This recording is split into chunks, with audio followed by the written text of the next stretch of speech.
Et avec Marilyn, maintenant on va prendre l'air. Oui, alors un sujet qui va passionner tous les amateurs de glisse hivernale et en particulier de snowboard.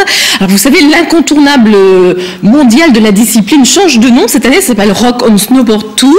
Et c'est un événement qui se décentralise avec une grande tournée qui a commencé par Amnéville. Une de nos équipes, bien sûr, était sur place. Si j'avais une chemise canadienne, j'irais tout de suite.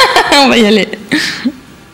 Ce week-end s'est tenu au Snow d'Amnéville la première étape du Rock on Snowboard Tour. 2 jours de folie pour les passionnés ou novices du snowboard avec au programme compétition, démonstration et test gratuit du matériel en avant-première. Rock on Snowboard Tour, en fait, c'est un événement qui réunit tous les passionnés de snowboard.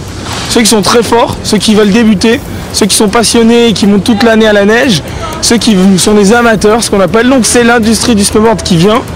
Toutes les marques de snowboard sont là et elles font tester le nouveau matériel. Donc en gros, pour les pratiquants et les gens qui sont à Amnéville, ça permet, avant d'acheter un snowboard en magasin, de voir tout ce qu'il va y avoir cet hiver et de tester et se dire tiens, ce snowboard il me va mieux, celui-là moins bien, et donc adapter son profil à son snowboard. Donc en fait, le Rock on Snowboard Tour, c'est l'événement des passionnés de snowboard, et quel qu'il soit. Le Snow est la première piste de ski indoor de France et la plus longue du monde avec ses 620 mètres. Ce sont donc les événementiels du Mondial de Snowboard qui sont venus me contacter.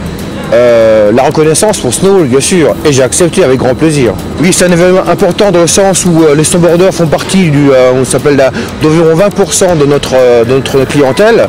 20% c'est énorme dans un budget, et en plus de ça, on a un produit d'exception et ces personnes-là attendaient ce mondial-là.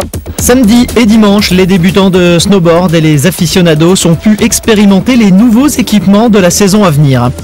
C'est une planche qui est quasiment exclusivement faite pour le freeride et même de la piste bien damée, voilà, pour vraiment de la sensation de vitesse, du carving, de faire des gros virages. Il y a un répondant de fou.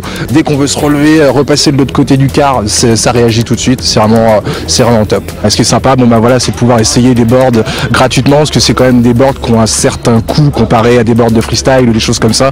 C'est un investissement, mais là c'est sympa de pouvoir essayer ces boards là pendant 3/4 d'heure, 1 heure, 2 heures si on en a envie, et prendre ses sensations, et à Amnéville on a notre piste à l'année, donc c'est cool. Durant ces 2 jours, il était possible de bien essayer le matériel, de le comparer et de demander des conseils aux professionnels avant d'acheter. Pour Noël, j'aimerais bien m'acheter cette board, donc je voudrais bien que vous m'en parliez un peu. Alors je vais te parler de cette planche. Tu as choisi complètement un vrai snowboard, alors qui part complètement à contre-courant de tout ce qui se fait actuellement, qui est plutôt une tendance skate, urbain et tout ça. Donc nous on est plus proche du surf. Le snowboard était au cœur des festivités à Amnéville-les-Thermes pendant 48 heures, avec la présence de toutes les marques qui se sont déplacées en Lorraine pour répondre aux questions des pratiquants. Les organisateurs se sont dit on va se rapprocher de nos clients, et on s'est dit pourquoi pas aller dans l'Est, quoi.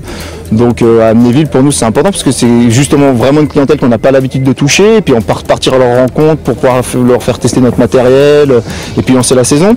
Samedi 7 novembre, le Snow accueillera les premiers championnats d'Europe indoor de ski alpin. Cet événement rassemblera l'élite des skieurs européens.